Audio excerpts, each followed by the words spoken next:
अस्सलाम वालेकुम स्टूडेंट्स, उम्मीद है कि आप सब खैरियत से होंगे। जैसा कि आप लोग जानते हैं कि हम chapter number 11 heat and thermodynamics पढ़ रहे हैं काफ़ी दिनों से, and we already done 7 parts of this chapter, and today will be a 8 part, and it is a very important part because it comprises of a very important derivation that is C P minus C V equals to R. बहुत important derivation है, paper में कई बार आ चुकी है और आज हम इसको बड़े अच्छे से लेके चलेंगे और अच्छे से समझेंगे भी। कोई बात समझ में ना आए तो फिर कह रहा हूँ एक बार, जैसे हमेशा कहता हूँ आया हूँ कि कमेंट सेक्शन में व्हाट्सएप ग्रुप पे आप लोग मुझसे पूछ सकते हैं। तो देखते हैं बेटा कि इस डेरिवेशन का क्वेश्चन जो है बोर्ड के एग्जाम में कैसे आता है।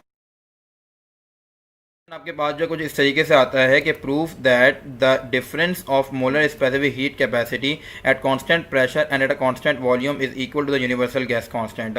हमने जो है वो ये जब डेफिनेशंस पढ़ी थी तमाम, तो उसमें एक डेफिनेशन ये भी थी कि molar specific heat capacity at constant pressure क्या था। एक बार रिवाइज करवा देता हूँ। वो ये था कि जनाब जब भी आप किसी सिलेंडर को क्या करते हैं, उस गैस के एक मोल का टेम्परेचर 1 डिग्री सेंटीग्रेड या 1 केल्विन बढ़ाना चाहते हैं तो अमाउंट ऑफ हीट प्रोवाइड करते हैं। That amount of heat is said to be a molar specific heat capacity, and जब उसका प्रेशर कांस्टेंट रहेगा तो वह एट कांस्टेंट प्रेशर कहलाती है, और जब उसका वॉल्यूम कांस्टेंट रहेगा तो वह एट कांस्टेंट वॉल्यूम कहलाती है। सही हो गई बात ये वाली।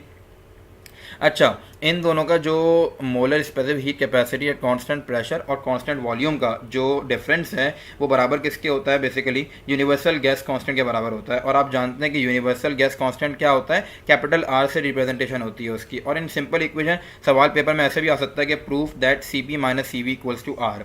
सी is the representation of specific heat capacity and P is showing constant pressure here, and here C is again showing molar specific heat capacity and V is representing the constant volume. ठीक है। अच्छा, यहाँ जो दोनों का difference है वो किसके बराबर है? कैपिटल आर यानी कि यूनिवर्सल गैस कांस्टेंट के बराबर है। तो कोई इतनी मुश्किल डेरिवेशन नहीं है ये, जैसे कि P equals to 1/3 rho V square वाली डेरिवेशन काफ़ी मुश्किल थी।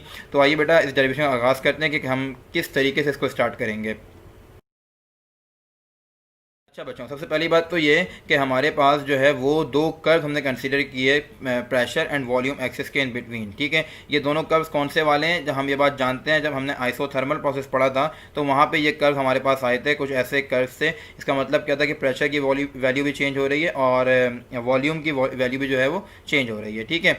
अच्छा, हमने क्या किया कि दो कर्व्स लिए, एक लिया टेम्परेचर T1 पर और एक लिया टेम्परेचर T2 पे। ये टेम्परेचर T1 वाला कर्व है, टेम्परेचर T2 वाला कर्व है कि टेम्परेचर T1 पे प्रेशर और वॉल्यूम का क्या रिजल्ट है और टेम्परेचर T2 जो है बेसिकली उस पर क्या रिजल्ट है। ठीक है। इन दोनों के इन बिटवीन हमने दो पाथ्स कंसीडर कर लिए, एक स्टेट ए ली, एक स्टेट बी ली, एक स्टेट सी लिए। ए टू बी एक पाथ है और ए टू सी एक पाथ है। ए टू बी जो है वो कांस्टेंट प्रेशर पाथ है और ए टू सी जो है वो कांस्टेंट वॉल्यूम पाथ है। कैसे पता चला? क्योंकि जो लाइन हमें हासिल हुई थी आइसोबैरिक प्रोसेस में पैरेलल टू वॉल्यूम एक्सिस, वो हमें पता था कि वो आइसोबैरिक प्रोसेस है। ठीक है। इसका मतलब क्या था कि वॉल्यूम जो है वो सेम है, वॉल्यूम जो है वो क्या हो रहा है? वेरिएबल है, और प्रेशर जो वो सेम है। ठीक है। स्टेट ए पे देख रहे हैं प्रेशर P1 है, स्टेट बी पे प्रेशर P1 है। स्टेट ए पे वॉल्यूम V1 है और वॉल्यूम यहाँ पे क्या है? स्टेट बी पे वॉल्यूम V2 है। टेम्परेचर भी चेंज हो गया, या T1 है या T2 हो गया। ठीक है। जबकि ये आपके पास क्या है? कांस्टेंट वॉल्यूम पाता है, प्रेशर चेंज हो रहा है, P1 P2 प्रेशर चेंज हो गया, वॉल्यूम सेम है V1 V1, टेम्परेचर चेंज हुआ T1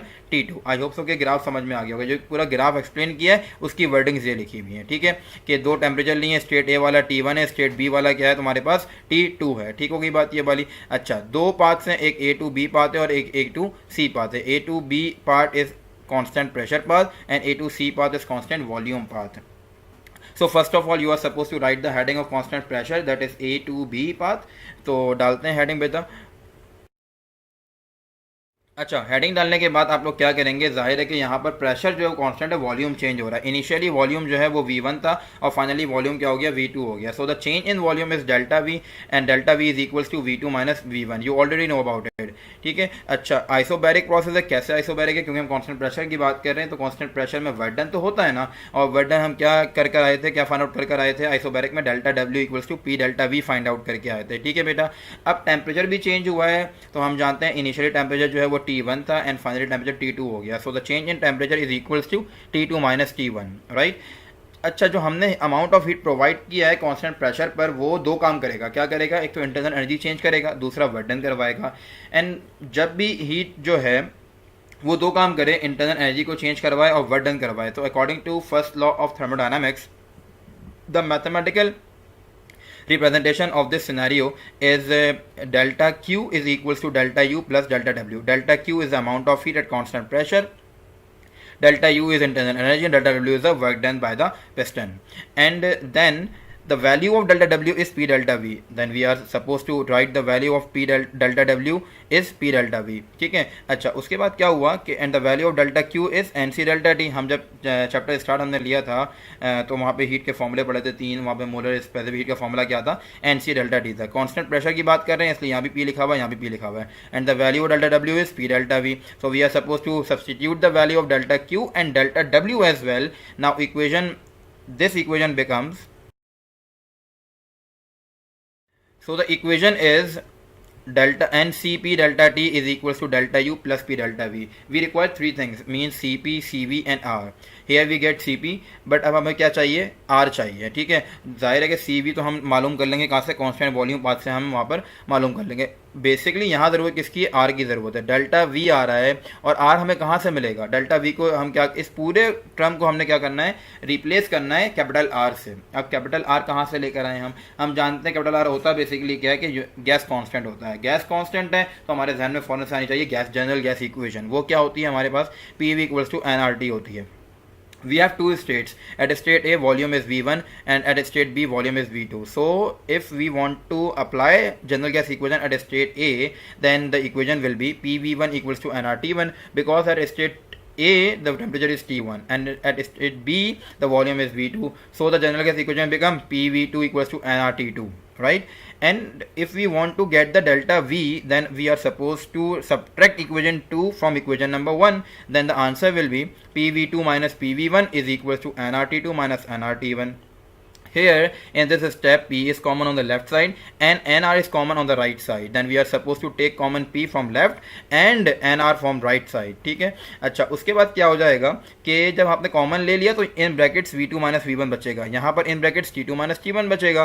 तो जो V2 माइनस V1 है वो बराबर किसके? डेल्टा V के बराबर है. And here T2 minus T1 is equals to delta T. So the next step it become P delta V is equals to NR delta T. Now equation A will be changed and now it becomes, equation A becomes NCP delta T is equals to delta U plus NR delta T. हमने क्या किया basically P delta V की value को replace करवा दिया NR delta T से, जो कि यहाँ से आई है. अच्छा, अपनी याद दहानी के लिए एक स्टेप यहाँ भी लिख सकते हैं आसानी के लिए कि P in bracket V2 minus V1 is equals to NR in bracket T2 minus T1. T2 minus T1 delta T के बराबर हो जाएगा और V2 minus V1 delta V के बराबर हो जाएगा. सो हेयर यहाँ पर आपके पास क्या हुआ? अब कॉन्स्टेंट प्रेशर पाथ जो है वो खत्म हो गया. ठीक है. अच्छा, अब आपको चाहिए होगा कांस्टेंट वॉल्यूम पाथ. हम हेडिंग डालेंगे कांस्टेंट वॉल्यूम पाथ की, जो कि क्या होगा? A to C होगा. So write the heading of constant volume path, that is A to C. Here volume is constant. As you know, it is a isochoric process. In isochoric process, change in volume is 0. If change in volume is 0, then it should be that work done is 0. ठीक है. अच्छा, अब क्या होगा कि जब delta V जो है वो 0 के बराबर हो गया तो पिस्टन भी मूव नहीं कर रहा. जब पिस्टन मूव नहीं कर रहा तो वर्क डन भी क्या होना चाहिए? 0 होना चाहिए. ठीक है, कि ना गैस एक्सपेंड हो रही है ना गैस जो हो रही है कंप्रेस भी नहीं हो रही. ठीक है. अच्छा, जब डेल्टा W भी 0 हो गया तो इट मीन्स जो हम अमाउंट ऑफ हीट प्रोवाइड कर रहे हैं सिस्टम को वो सिर्फ यूटिलाइज कहाँ हो रही है? इंटरनल एनर्जी को चेंज करवाने में यूटिलाइज हो रही है. ठीक है.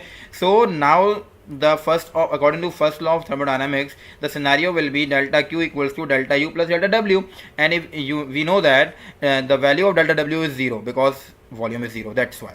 ठीक है. अच्छा, यहाँ पे क्या आ जाएगा? डेल्टा W की जगह 0 आ जाएगा. तो आपने यही किया, delta Q is equals to delta U plus 0 कर दिया. And we know that the value of heat change in heat energy is, ये क्या हुआ? Delta Q equal to delta U हो गया. और यहाँ पर हम जानते हैं कि डेल्टा Q की वैल्यू क्या होती है? NCV डेल्टा T होती है. ठीक है. तो यहाँ पे क्या आ जाएगा? डेल्टा Q की जगह पर NCV डेल्टा T आ जाएगा, क्योंकि बेसिकली ये क्या है? मोलर स्पेसिफिक हीट है. फॉर्मूला क्या होता है? NC डेल्टा T होता है. अब चाहो तो इन दोनों इक्वेशंस को कंपेयर करवा लो, या ऐसे कह लो कि डेल्टा Q की वैल्यू तुमने अपलोड करवा दिया. जब तुमने इसको सब्सटीट्यूट करवा दिया डेल्टा Q की वैल्यू को इस वैल्यू से, तो इक्वेशन क्या बन गई तुम्हारे पास? Delta U is equals to NCV delta T, और you can say that NCV delta T equals to delta U. And this equation is termed as equation C. Now you are supposed to put the value of delta U from equation C into equation number B, which was NCP delta T is equals to delta U plus NR delta T. If you substitute the value of delta U from this equation, now equation B becomes Equation B will be NCP delta T is equals to NCV delta T plus NR delta T. Here N delta T is common from the right side, so we are supposed to take N delta T as common. Now the equation will be NCP delta T is equals to N delta T, the remaining term within bracket CV plus R. N delta T जो है यहाँ पर भी है, N delta T यहाँ पर भी है, तो हम क्या करें, अब दोनों को क्या करते हैं, कैंसिल कर दें. जब कैंसिल कर देंगे तो the remaining equation will be CP is equals to CV plus R. CV is adding here, when it is shifted to the left hand side it will subtract from CP, and at last we get the result, that is CP minus CV equals to R. ये वाली बात समझ में आ गई आप लोगों को. अच्छा, कोई टॉपिक, कोई जो स्टेप है, कोई स्लाइड में से कोई भी जो मामला है समझ में ना आया हो तो आप लोग मुझसे फिर कहूँगा कि कमेंट सेक्शन में और व्हाट्सएप पे पूछ सकते हैं. यहाँ पे आपकी इस डेरिवेशन का इख्तिताम हुआ और उम्मीद है कि समझ में आ गई होगी. कोई बात समझ में ना आए तो पूछ लीजिएगा. जज़ाकल्लाह खैर.